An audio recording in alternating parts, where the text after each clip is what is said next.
Hi everybody, this time you don't have former government officials here, but I think you'll find that we have, two very well-informed guests, and also, as you've heard, the two men behind Manhunt. Now, there's big news about Manhunt. Full title of that film that you might have seen on HBO, you might see it tonight here at the Aspen Security Forum. Manhunt, the 10-year search for Bin Laden from 9/11 to Abbottabad. Sorry, that was the book title. And the film title is Manhunt, the Search for Bin Laden. Big news about that is that today it was nominated for 2 Primetime Emmys, for Best Documentary, right, and for Best Cinematography. So congratulations to the 2 gentlemen with me, and who are they? Well, here, you probably know Peter Bergen. You've seen him a lot here in Aspen, of course. Peter Bergen, a best-selling author, CNN's national security analyst.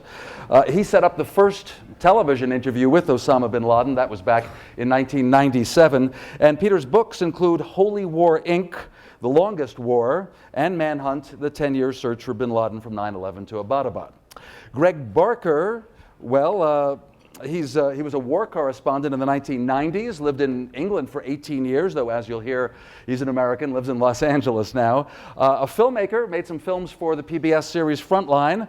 Also, Ghosts of Rwanda was an award winner. The New York Times loved your Quran by Heart, which is sort of a youth Quran contest in Egypt, but you learned a lot about the culture. His new film did indeed debut on HBO, and that's what you can see tonight, and that's what we're discussing, Manhunt. Now, this film is just over 1.5 hours. I think it's just terrific, in large part because of their ability, and Greg, as the producer-director, his ability to get people to talk. So let's start with an example of that. We have 4 excerpts of the film we'll be showing throughout our talk. The film's first section is titled Sisterhood, the role of female analysts. Let's watch excerpt number 1.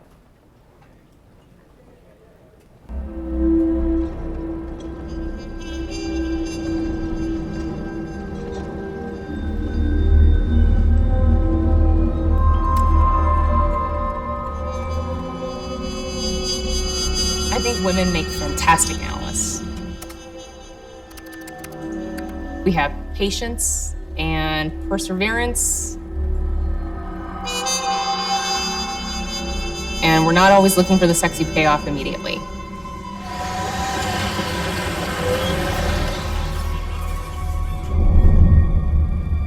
Trying to keep track of all the threads of various threats and which ones are real and which ones aren't real and what connects to what.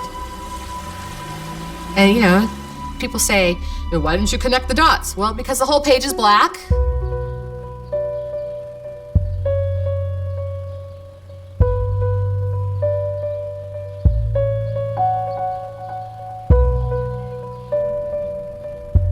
To pull a story out of all of this information, but there's no one single intelligence looking at all this information. It's a lot of different brains looking. So the more that you can bring people together and, share what's important, the better it works.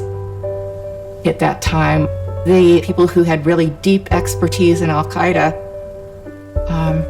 they were women, and they did a job that at first did not make them very popular with their managers.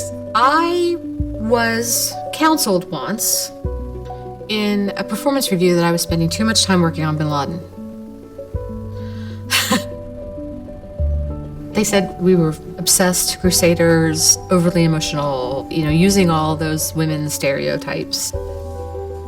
Men throw chairs, women cry. I ask you, which one is better? That excerpt gives you really a sense of the tone of the film. One of the women you just saw, Susan Hassler, recently said in an article that women are better analysts in this field of counterterrorism because they understand relationships, and terrorism is about relationships when a terror group is formed, the way it operates, and they're also better, she said, at perceiving patterns. Well, Greg Barker, how did you get the women to speak to you? Even after they were identified and you knew they had worked in the CIA as analysts or targeters looking for Bin Laden, working against Al-Qaeda, how did you persuade them to talk? Thanks. It's great to be here. Largely, it was a long process, not just for the women, but for everybody in the film. My idea, I try to make films that shine a light on how our government actually operates. And although a lot of the subject matter might be classified, human emotions are not classified.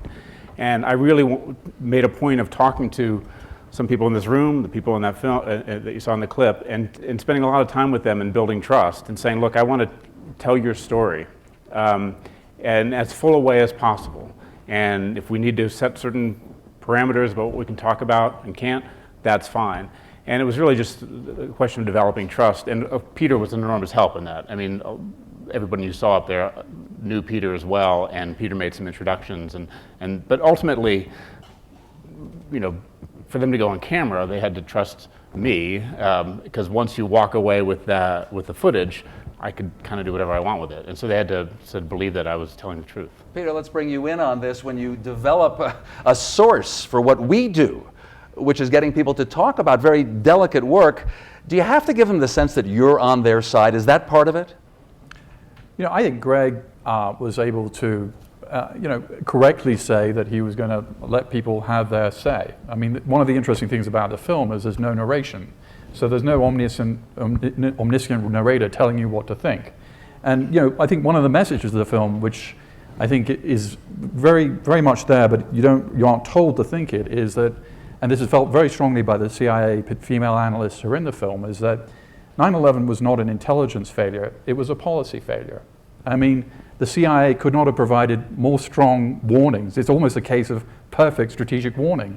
Think about the August 6th presidential daily brief, which was authored by Barbara Sood, who's in the film.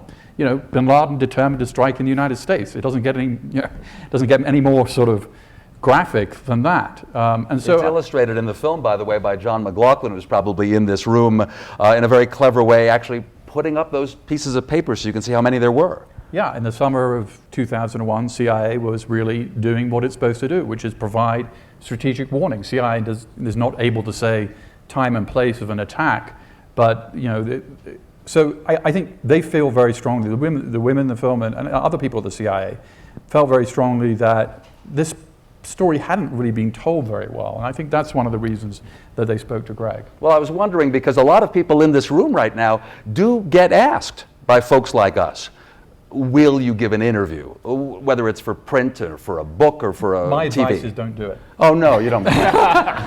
You don't do it for others, of course. Well, I mean, you get asked all the time, and you might think sort of what's in it for you or your point of view. So you illustrated one thing. The story hadn't been told well, so they wanted to set it straight. Right. To any extent, have either of you come across someone in the intelligence world who wanted to talk? Because frankly, they were disgruntled. Even their bosses hadn't listened to them. Well, there's an example of somebody in the film that wanted to talk who was prevented from talking by the CIA, and I don't think that's something that is secret, right? No, not really. So just explain. But they wanted to talk because they were disgruntled? No, they're not disgruntled. Gina Bennett, who appears in the film, she's the mother of 5. She was the first person in the US government to write, in 1993, a warning about a guy called Osama Bin Laden who was going to be a problem. And she wanted to talk, and she's a public figure. I mean, she's not undercover, but the agency wouldn't let her speak. And I'm puzzled by that, because at the end of the day, the American public has spent $500 billion on its intelligence since 9/11. The hunt for Bin Laden is a huge American success story. Why not talk about it? Yeah, I mean, there was everybody in the film from the intelligence community had left office. We really, it was interesting sort of making this film. We began it, shortly after the Abbottabad raid. Peter and I got the rights to Peter's book, but it took a while to before we started filming. And by the time we were starting to film, all the controversy over the access of Zero Dark 30 was breaking, and there was talks of investigations up on the Hill, and what the doors started closing quite rapidly at the White House, at the CIA in particular. And I mean, the irony is, we can talk about that film if we want, but that the documentary where we really, really wanted to just let people tell their story, we faced a lot of roadblocks, and because of the the cooperation with the movie. Frankly, in both intelligence work and in intelligence-related journalism, we are in a post-Snowden era. I'm going to dare to say that. It's quite recent, but we're already hearing about some of the changes. So what do you perceive or predict is going to be the effect of Snowden's leaks and how officials react when we ask for interviews and for source information? I think for me personally, I don't think it's going to be a problem. I mean, in some cases it might be, but people ultimately always want to tell their stories, and I have a much longer lead time with a documentary. It's like a year and a half, sometimes longer, and I think it's kind of a golden age for documentary filmmaking right now. I think because of the decline in coverage of some of the more mainstream media of some issues like this, long form coverage is really not done as much as it used to be. And it's a great time to be making these films, and there is a desire to get the story out in a way that we can tell it through firsthand accounts. However, I think in the short term, with some people, it will have a chilling effect. Peter? I think Snowden is just one element. I mean, Zero Dark 30, look, if you look at what the FOIAs in the Zero Dark 30 revealed, and the Freedom of Information requests. Yeah, and Peter King's sort of investigation. There was an investigation of the Pentagon by the Inspector General. Mike Vickers' conversation, who was then the Undersecretary for Special Operations. They're all out there publicly, and I think might actually, if I was sitting in Mike Vickers' position or anywhere else in the Pentagon, and I felt like if I'm going to talk to a journalist or a book writer or a filmmaker, and this conversation there's a good chance that it will become public, well, do the math. I mean, so I think that Snowden is just one element. The leak investigations, which we've discussed earlier, all these things have a sort of chilling effect. Let's have another excerpt from the film, because it also takes up how did you get information after you found someone to detain? Where did you take them? Were there, enhanced interrogation techniques? So let's watch excerpt number 2 about the interrogations. We were empowered more. We did things more aggressive. My job is to kill Al-Qaeda. Either get shoulder to shoulder, get with us, or get out of our way.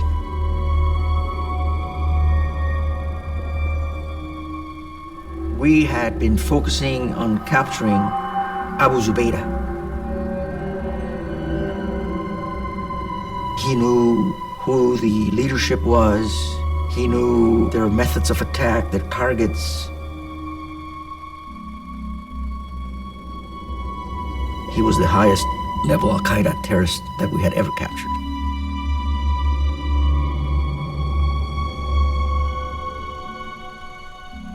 When we captured him in March, he was severely wounded, and we knew we had to get him out of Pakistan. And in the past, the way the U.S. had dealt with issues like this was to transfer the terrorist to a friendly country for interrogation. But we needed to take responsibility for high-level terrorists ourselves. So we understood what we had to do, and we did it. We took a lot of bad guys off the streets, and they got put up in this now public knowledge in nice little, let's just say, boutique locations.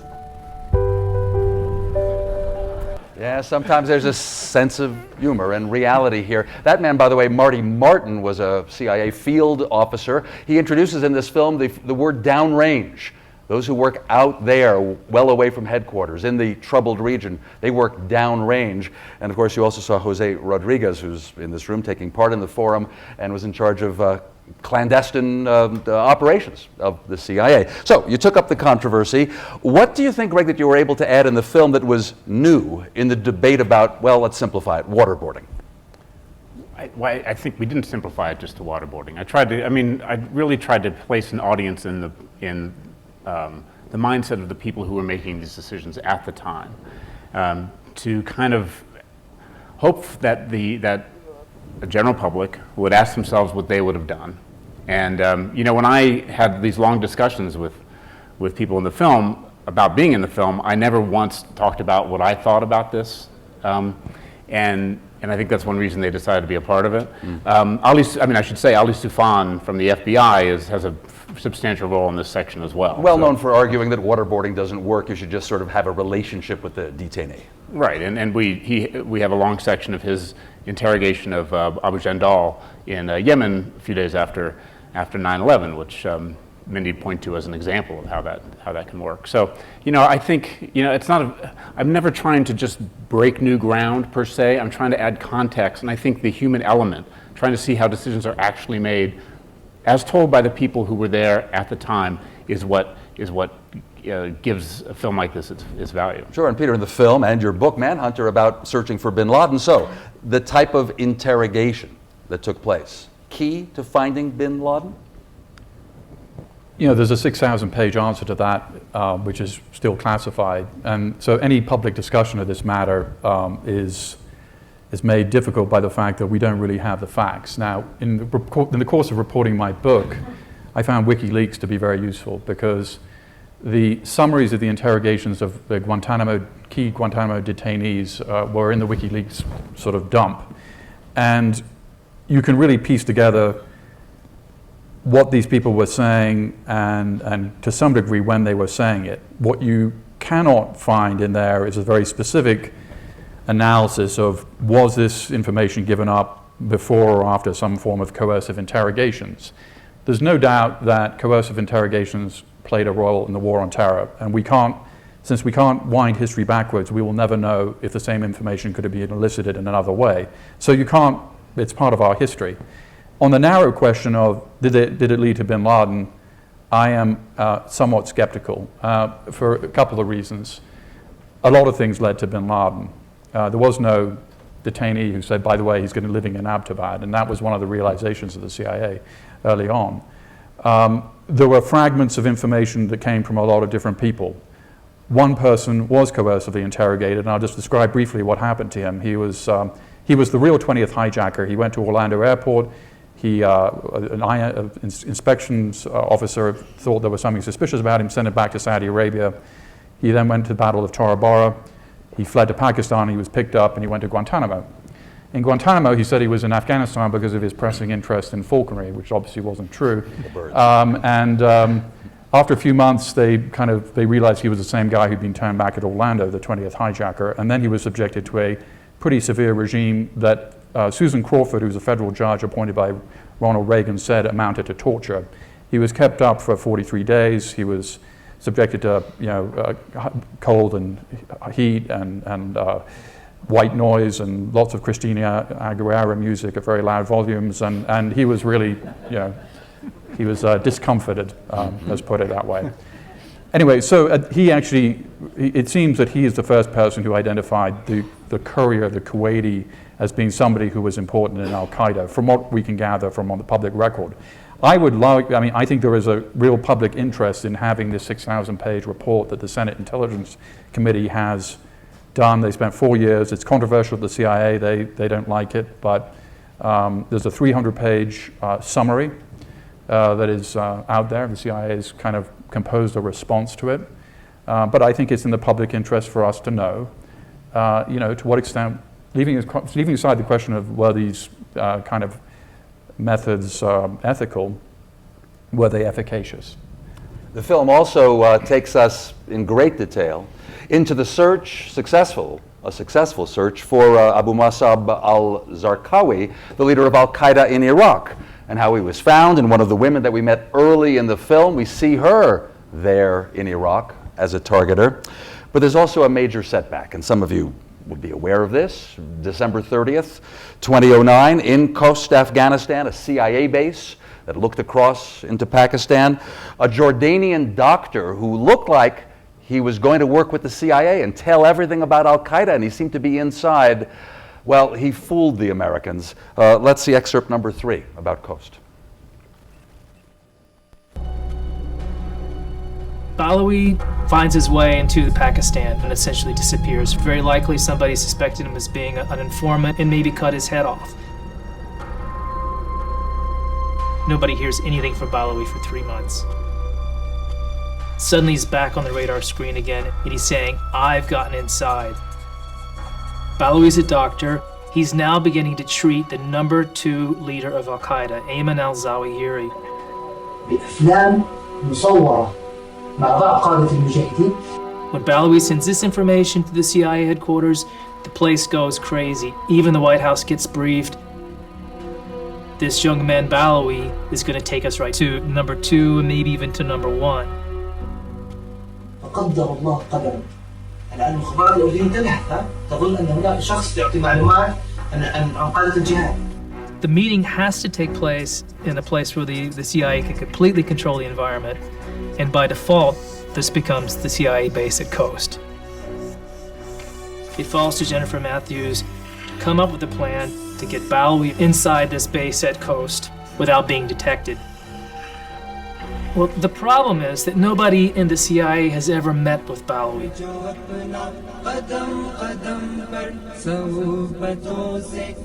They make arrangements for him to come into the base without even being searched or checked because they're afraid that somebody might recognize him, his identity might be compromised. اللهم اهزم المخابرات الأمريكية والأردنية. اللهم اهزمهم وزلزلهم. اللهم امنحنا أكتافهم يا رب العالمين. اللهم واجعلنا نسبب مقتل عظيما فيهم يا رب العالمين. اللهم تقبل دماءنا. اللهم تقبل شهادتنا يا رب في عليين. An Al-Qaeda propaganda video, the suicide tape left by that Jordanian Dr. Balawi. In part, that story was told. Helping you out there was Joby Warwick, who's written a book about, it's called The Triple Agent, about that, and he's, of course, a well-known newspaper man. Was this just a case, Greg, if I may ask, where you couldn't get an official to tell the story, so a journalist helped fill it in for you? Yeah. I mean, later in the sequence, some officials speak about it too, sure. But because I talked about before, I couldn't get access to some of the people who were around right in those final year or so. That nobody in our film was directly involved with the Coast operation, and those who I wanted to talk to and thought we would get, that access dried up after 0 Dark 30. Though some of the people, including the women from early in the film, had spoken about Jennifer Matthews. We just saw a still of her, and she was killed at that Coast blast. Yeah, and we talk about the sisterhood. Jennifer was kind of one of the original members of the sisterhood. She was, part of Alex Station from 1995, and played a very integral role in the fight against Al-Qaeda all the way through. But the reason that we focused on Coast is that when I began this project, so many people said to me, inside government and out, that you cannot underestimate the impact of Coast psychologically on the CIA. The setback for the CIA. The setback, it became really personal. Not to say they didn't want to get Bin Laden, but it just, they lost some of their own, and there was a determination to seek justice. Well, Peter, does that work in your narrative too? That any good story needs sort of a story arc, and the CIA is closing in on Bin Laden, and they identified the courier, and they got the head of Al-Qaeda in Iraq, and then this major setback. It is a strong part of the real story. Yeah, no, absolutely. And I mean, as Nada Backhorst, who's interviewed in the film, one of the female CIA analysts says, the great irony is that Jennifer Matthews had spent 15 years of her life trying to find Bin Laden, and Bin Laden killed her. And this was a woman with 3 kids, and was somebody with a very rising career at the agency. And by the way, just sort of parenthetically, the portrait of her in 0 Dark 30 is extremely misleading. I mean, if you recall in 0 Dark 30, she's made to be sort of an idiot who's sort of stuck in the Cold War, and it basically was an unfair portrayal. So in this film, she's sort of given her due, and not to say that mistakes were certainly made, but I think this is a more accurate treatment. We're about to turn to you for questions. I'll just make one comment. Another man who's here at the Aspen Security Forum, former director of the NSA and the CIA, General Michael Hayden, is in the film as well. About Coast, I would say he portrays it as, in a war, you're going to have casualties, you're going to have losses. Sad truth, but some on our side would die. Not only on 9/11, not only on the obvious battlefields in Iraq and Afghanistan. Please, I'll call on anyone who raises their hand, and you'll probably get a microphone brought to you. And if you don't have questions of the filmmaker and writer, then I will continue, which is okay too. All right, good, we're doing great. Well, I want to ask you then. So in the 16 months from Khost to Abbottabad, to actually moving in on Bin Laden's location once it is divined. Okay, great. You got about 60 seconds to. What's the key there? What really moves ahead that takes us to that one place in Pakistan? I mean, the key, there are a lot of keys along the way. I mean, let me just try and lay it out briefly.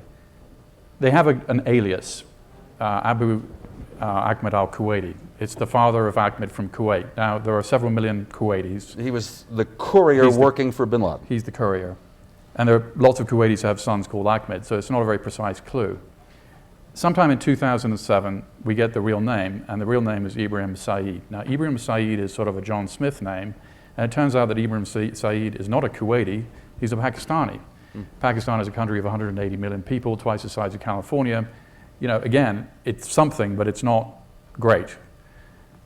In 2010, in a circumstance that isn't totally clear, this guy makes a phone call to someone in the Gulf. The content of the phone call leads the agency to believe that this guy is still in Al-Qaeda, that he's in a city called Peshawar in western Pakistan. The city is about several million people. He is practicing very careful operational security.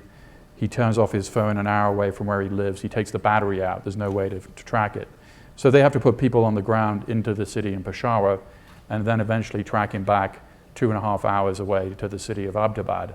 And what surprised them is that the mysterious third family who was living in this compound, they began to think might be Osama Bin Laden. So in August of 2010, Leon Panetta goes to President Obama and says, we seem to have a pretty good lead potentially on Osama Bin Laden. Now, Host has just happened. Host was December 30th, late December 2009.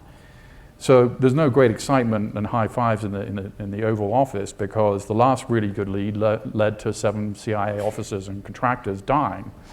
But clearly this was a good lead. And then there's a whole sort of Agatha Christie story about how that lead, how they try to get a sense of how to make that lead better. And it never got that, as you know, there was a debate, was he 40% in Abbottabad, was he 80% in Abbottabad?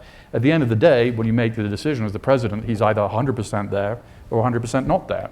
So, the kind of analysts who were saying, well, he's 40% there, he's 80% there, to me, it's a very interesting case study of presidential decision making that is, in a sense, the stakes were lower. But if you think about President Kennedy's decision in the Cuban Missile Crisis, I mean, he made an extremely mature decision in a very difficult circumstance.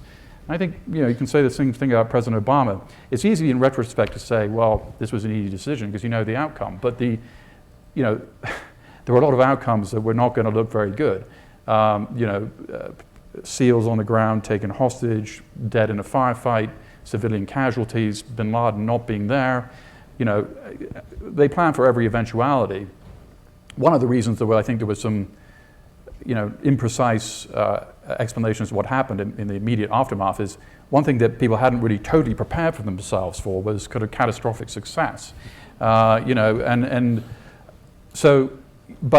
It's a classic case study of presidential decision making, and don't forget that his top national security advisors were evenly on either side of the issue. Now, in your book, Manhunt, do you dwell on that and take up the decision-making issue? Yeah. Greg, why is it not big in the film? Because we all know the outcome. Filmically, I was hoping to do that. It was my intention initially to do all that.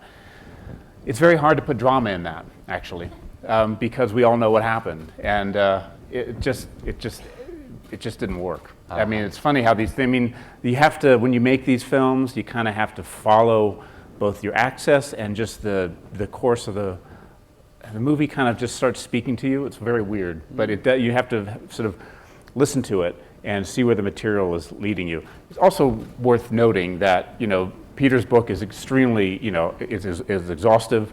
The film, I think, lays it out as best as we can at the moment, but we don't have all the information on this yet. There's lots of big gaps in the story. How do we really get the couriers true name. I mean, in the film, there's a couple of little clues. In Peter's book, there's lots of details, but we don't really know. And I think is something that we'll find out over the years, possibly decades to come. Now, before another film clip about how they handled the Abbottabad raid, early May 2011. It's been over 2 years now. Another chance at questions, otherwise we'll go on. All right, maybe we're answering everything. Abbottabad, how's it handled in the film? This is just a small excerpt, of course, but let's see, number 4, please.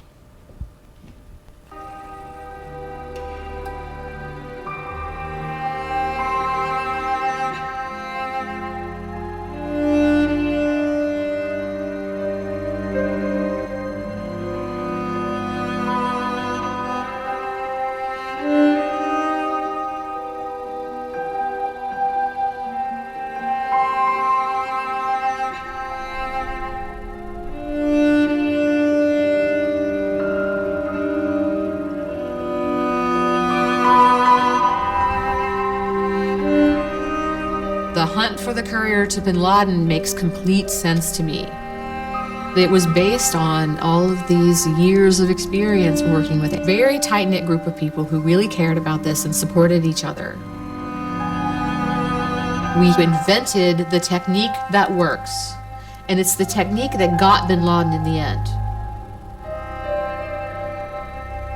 I got a call from a former colleague, and he said, turn on the news. You know, I was at home. Turn on the news, the president's going to make an announcement. And I had a feeling, but it's been a good day at the office.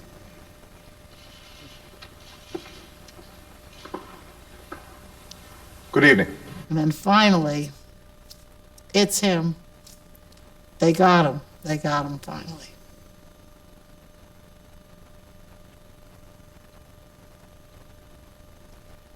That was really something.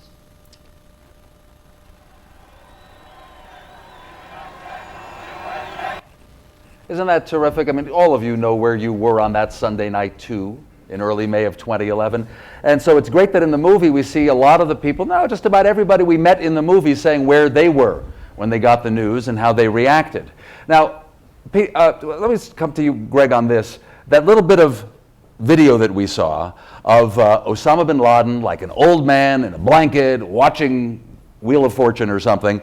It was really, was he watching a speech by himself? No, yeah, he's watching all one of his own videos. Yeah. Wow, wow. Anyway, so you're a visual guy. What did you think of the decision by U.S. government agencies to release very little of what they found in the Abbottabad home, but they chose that and other little humiliating things, didn't they? Sure. I mean, I think that's the answer. I mean, I would love to see more, obviously. I mean, the documents that have been released are fascinating. If you've never read them, I encourage people to do it. It's really, really interesting. They're available on the internet. You know, I'm sure there's other footage that just hasn't been released yet. That would be great to see. Well, Peter Bergen, you got to go there before the house was leveled by Pakistani authorities. It was controlled by the Pakistani intelligence, ISI.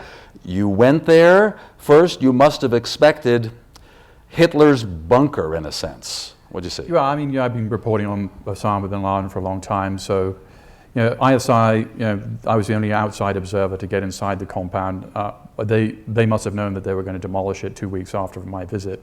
I didn't know that, but I thought it might be like visiting Hitler's bunker after World War II, and it really wasn't. Bin Laden was living in a suburban compound in Pakistan, surrounded by his 3 kids, 3 wives and a dozen kids and grandkids. He was living he was certainly not living large. There was no air conditioning, there was very little heating. People were sleeping on beds that were basically bits of cardboard sort of knocked together. They were growing their own vegetables and raising their own sort of chickens and growing, and cows and growing vegetables, and so it was very self-sufficient, which of course there was a security reason for that. They didn't have to go out very much.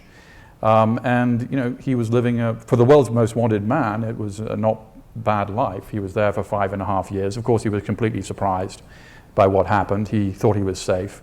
We now know from there's been a 300-page report by the Pakistani Abbottabad Commission, and there's a little bit more detail about what he was doing that night. He told his family that as soon as he heard the helicopter crash, the American helicopters have arrived, so he understood what was happening. It was a very confusing circumstance. There was no moon that night. There was no electricity in the building or the neighborhood. But he didn't try to set up some defensive action by his bodyguards or himself. Yeah, he had no plan B. I mean, one of the things that when people looked at the compound, they were concerned was there going to be tunnels out, but they looked at the water table. Water table is very high in that area, so no tunnels. Was there going to be a safe room? They had a pretty good sense of what the compound looked at like from outside, but they had no sense of what it looked like inside. And I was able to kind of retrace the steps of the SEALs that night, and it was interesting to be able to see kind of the physical evidence of what happened. There was a huge metal door, almost the size up to this ceiling here, that separated the ground floor from the second and third floor where Bin Laden lived.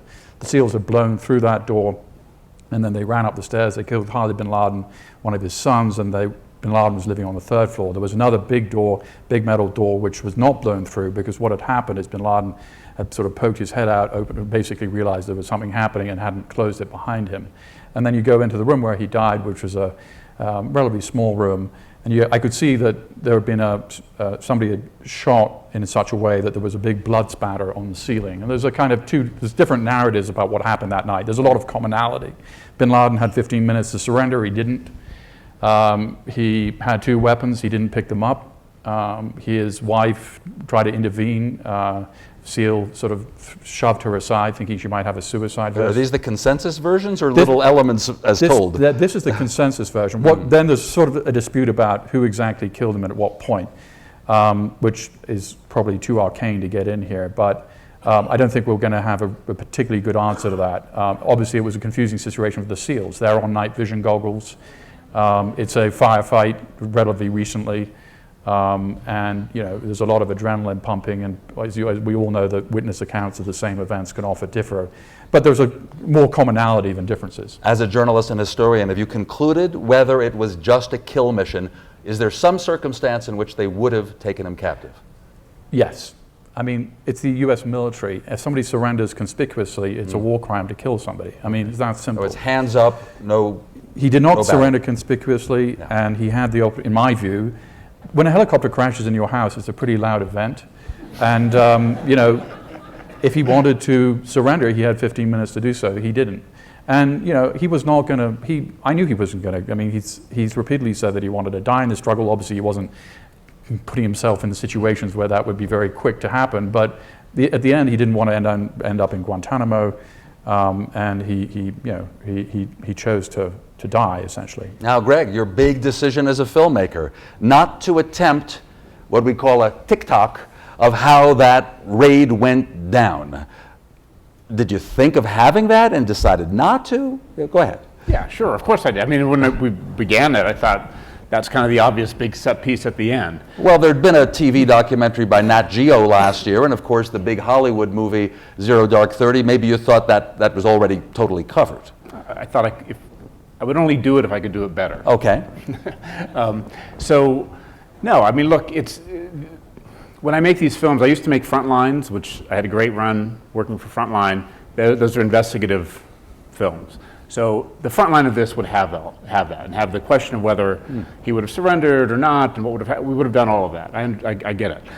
This is a movie, and I made a decision a few years ago to make documentaries that appeal to the widest possible audience. So that means at the end of a movie, you've got to have a strong ending. And if I didn't have the great stuff that we needed to sort of really advance the story somehow and make people feel like they were watching something they had never seen before, I wasn't going to do it. And so it just, and then the Coast material became so good.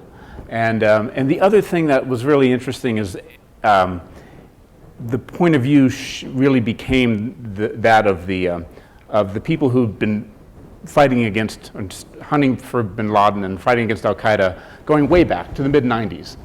And, you know, a lot of them were not then involved in the final somewhere. Yes. But you wanted to get their reaction. Well, you just wanted a sense that none of them were high-fiving or cheering at the end. They all had that kind of melancholy reaction. And that's even why, you know, there's a cello going underneath that final shot of Bin Laden and those final graphics. It's all intentional to kind of create this sense that this was a long, very difficult, very painful chapter in our country, history, but also in the lives of the characters that we've come to know in the film. Oh. And that's just kind of how it played.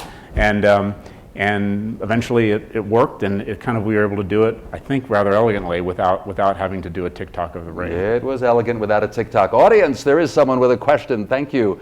Hopefully starting a little series of questions. A cascade effect. Yes. Please. Hi, Kathy O'Hearn from Newsweek Daily Beast. Peter, in your reporting, did you uncover any new information, or I guess it would be speculation about that 15 minutes? Why he didn't have a phalanx of guards or people trying to defend him, or it just seems like a hole in the... Well, I mean, I think that he felt that that he, what protected him was the position in Pakistan where he was. But for the 15 minutes, you thought the jig was up, he'll do nothing? There's a lot of, obviously it's impossible to interview him now, but it's not clear. It must have been confusing. It must have been surprising. You can't see anything. The oppositions can see somewhat with the night vision goggles. One anecdote that I thought was sort of interesting is he told, which I'd heard and was confirmed in this Pakistani report, the last words that we know he spoke was "Don't turn on the light," which he told his wife, because she was going to, the natural thing is to turn the light on. Well, of course, in fact, she didn't know the electricity in the building and the neighborhood. But he was thinking, don't give up our location, right, perhaps. So he was, he was cognizant that this was not, a sort of visit from the local policeman. It's a mystery. There's a gentleman not far from there. Okay. I'd just say on that one day, the wives will speak, I think. Yeah, that's true. You got living witnesses who were there. Yeah, well, the wives spoke to Pakistani interrogators to some degree. Yeah. The CIA also tried to speak to them. Of course, they were not particularly cooperative. There are very few things the Pakistanis and Americans agree on. The hostility of the Bin Laden wives is one of them. Yeah. Yes, thank you for your film. I'm looking forward to seeing it later on. My question is, did you request access to the helmet cam video, and did you get a chance of any of it? My understanding, there was no helmet cam. Yeah. No? Yeah, and for the precise reason that people like me would be asking for that footage forever, so that this is what I was told, there was no helmet cam. Yeah, there's one interesting kind of thing that I think we're in a kind of new era of warfare that we need to sort of think about, and that was revealed in the Bin Laden raid. The Bin Laden raid is a tactical operation at the end of the day that the president was watching in real time. It's the first time, I think it's the first time in our history where that's the case. You're assuming helicopter-borne cameras.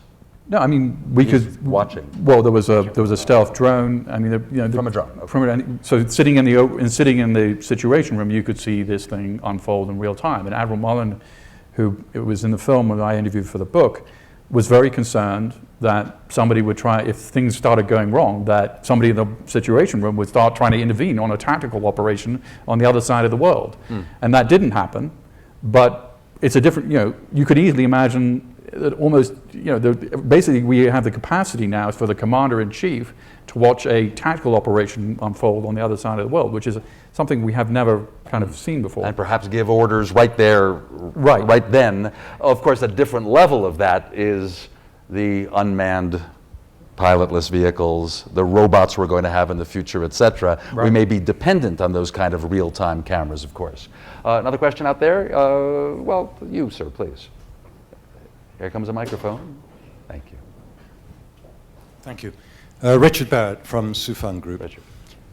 One thing, if I read the Abbottabad Commission report correctly, that surprised me was that Khalid Sheikh Mohammed was very much involved with the family of the courier, the Ibrahim Said's family and his brother. Meaning the Pakistani report, right? Yeah. The Abbottabad Pakistani report. If that's true, it seems to me rather interesting, because here's a guy who was interrogated coercively and uncoercively, perhaps more than anybody else, who was at Guantanamo. So what do you make of that? There's a mention in the film also, I think, of, isn't it KSM being in touch with people from captivity, but we were aware of it, yeah. Don't talk about the courier. Well, my understanding was that, that was his red line, despite all the coercive interrogation techniques. KSM made it clear he would never speak about the Sheikh, and that I think they just kind of figured that out. And the courier was that close to. Just a few minutes left, so we'll move a bit more rapidly. Yes, there's a gentleman there next to a microphone. Oh, I'll get to you for sure, promise. high impact when it's a later question. You'll see. Sorry. I'll be quick so she can go.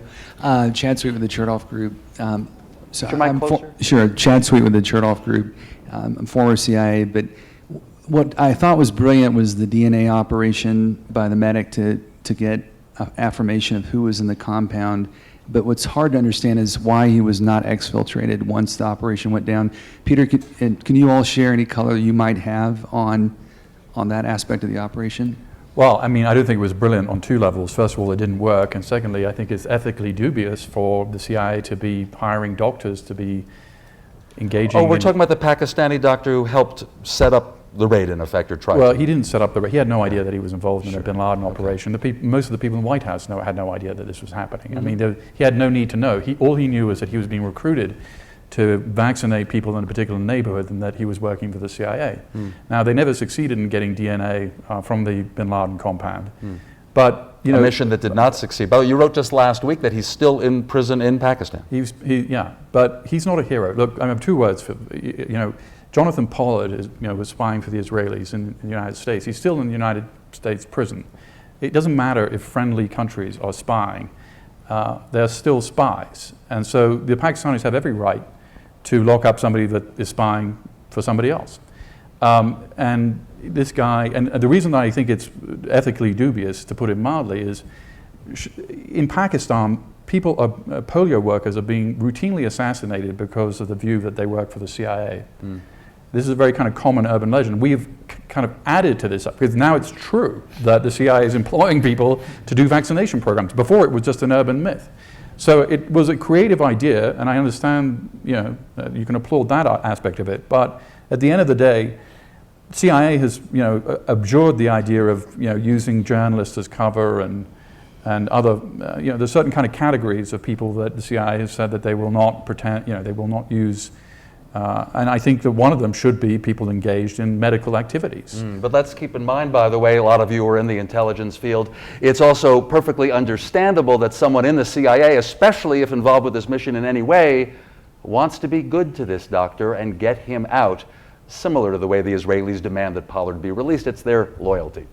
That lady there who has not coerced me at all. Hello. Thank you. I'm Lori Sutton, a former Army psychiatrist, and I'm specifically interested in the human dimensions of national security. So, Greg, this one's for you.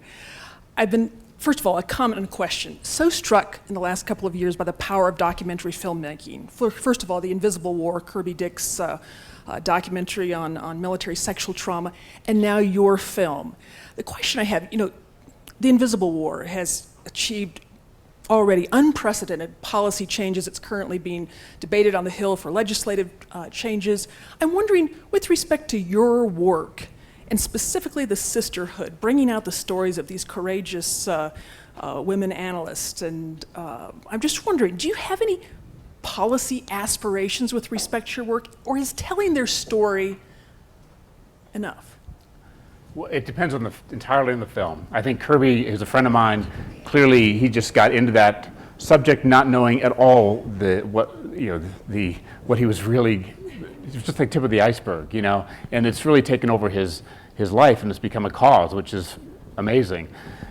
Laura Poitras, who got the interview with Snowden, who's a friend of mine, who, the film that she will make will, I think, be the definitive account of this. Of this. But will portray Snowden as a hero, most likely. I have no idea. Laura is, I don't. Don't predict that, okay. I don't want to say that. Okay. I think it will give his perspective in depth, Just as I give a certain perspective in depth in Manhunt. And as a viewer, we'll decide what we think. Figure it out for yourself, But sometimes, I made a film called Ghosts of Rwanda for Frontline, which was really all about the people who were in power in the White House and the UN when the genocide happened, and then sort of analyzing why they did nothing effectively to stop the killing. And it was impossible to not feel like I was on a mission making that film. In fact, the reason people were talking to me was to try to prevent similar officials down the road from making the mistakes that they made. And I know that it's had that kind of impact amongst people. Somebody in the Bush administration during Darfur said to me they saw Ghosts of Rwanda, they couldn't believe what people like Tony Lake and Madeleine Albright had been through, and they weren't going to let it happen on their watch. So of course, tragedies still happen. But, you know, with Manhunt, it was just different. It was more like, I just felt like, I spent most of my adult life living overseas as an American, based in London for almost, 20 years. And coming back to the States a few years ago, I just felt like I really wanted, I was kind of stunned by the divisiveness of our debate, and also a sense that, the night of the raid, everyone was just cheering and then it goes away. And I just knew enough I'd been around the world enough to know that there was a dark, painful history that ultimately led to Abbottabad. And I knew that we can learn from the people who were part of that history firsthand, and that their stories would be compelling on a human level. I just had that feeling. And Peter, when we first started talking, he said, "Did you know there were a lot of women, in the agency who'd been tracking Bin Laden since '95?" And I was like, "No, I didn't." And that was kind of something I wanted to pursue from the outset, because it's a human story. Which it surely was. So we only have about 2 minutes left, so I want to button it up with each of you as follows. You, as one of the best-known analysts of these fields here, and Greg, now you are too, by the way. Where do we stand? So Bin Laden's been killed in 2011. So is Al-Qaeda finished? Is Al-Qaeda more than just the Bin Laden core? You first on that, and then I'll ask Greg in a more filmic way. Yeah, I think Al-Qaeda is going the way of the VHS tape, and may already be there. I mean, they haven't conducted an attack on the United States since 9/11. They haven't conducted an attack in the West since 2005. Almost all of their top leaders are dead. We're not playing whack-a-mole. We have completely destroyed the Al-Qaeda central organization. There may be 3 or 4 leaders left. Al-Qaeda in the Arabian Peninsula, they just admitted yesterday that their number 2 is dead.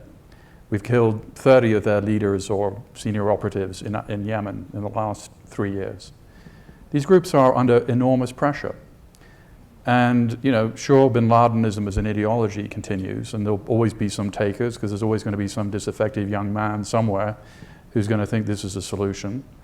But since 9/11, 21 Americans have been killed in the United States by jihadi terrorists. 21. I mean, that is not a lot of people. Each of those deaths is an individual tragedy. But, if we'd had this conversation in 2002, 2003, and the reason that that's true is because of a lot of the work of the people in this room, including Jose Rodriguez and Phil Mudd and General Hayden, and others who are interviewed in this film, and others who are not interviewed in this film. Pardon me for leaving this to the end, but I did want to fit it in. In any way, are you not adversarial enough, almost by instinct? Some of us journalists are, and so we meet someone who worked in the CIA, and we know he's not telling us everything. And so, I don't know, are you skeptical enough, or you tell me. Skeptical of what? About the story, the way they tell it. Are you setting them up as heroes? Are you adversarial enough? I don't know. I don't see myself as, I don't see myself as an adversarial person, and I don't particularly think that that's a particularly useful way of approaching things. I mean, I've interviewed everybody involved on all sides of this issue, including Bin Laden and many of the leaders of Al-Qaeda. Being adversarial with them, would that have been particularly helpful? I think it was more useful just to hear what they had to say. I mean, after all, Bin Laden declared war on CNN in 1997, in the interview that I produced. Imagine if in Declared war on America on CNN, yeah. Imagine if in 1937 the Japanese High Command had gone on RKO or NBC and said, we're really planning to attack the United States, how Pearl Harbor would have turned out differently. So, we're in the business of trying to find out what people think and believe, and we're not in the business. I don't see adversarial as being sort of particularly useful kind of trait in all this. Okay. Fine. Greg, in a filmic decision too, did you try to leave us with a feeling, with the cello and all that the war's not over, it's going to happen again, one of your main characters says? Yeah, I mean, just on that point of it's such an interesting point about how you tell these stories and how you interact with sources. I do not take an adversarial approach. I mean, some people may not like films, but I really try to, as much as I can, get into the world of the people whose stories I'm trying to tell. I feel like, here's what I try to do at the end. It's like, if, God forbid, there's some other major attack at some point, we will all instinctively want it to be sorted out and justice done, and there will be people whose names we don't know, in offices that are hidden away somewhere, making the decisions on our behalf about how to conduct that war, whatever you call it. And just as happened after 9/11. And so by telling the stories of those who were there at the time, it allows us to better understand how our government works. We all talk about openness. There's been a lot to talk about that here today. We can have openness. We can tell stories without revealing anything that's classified. It's important to tell those stories because that's the way the general public understands how these systems work. And there are ways of doing it, through documentaries, through long form, and there's people out there like myself hungry to tell these stories. So I'll give you my card afterwards. Please do watch Manhunt here at the Aspen Security Forum tonight at 9:15, also on HBO To Go. I'm sure it'll be available in all sorts of other platforms as time goes on, nominated, as you heard, for 2 Primetime Emmys. Please thank Peter Bergen and Greg Barker. Thank you very much.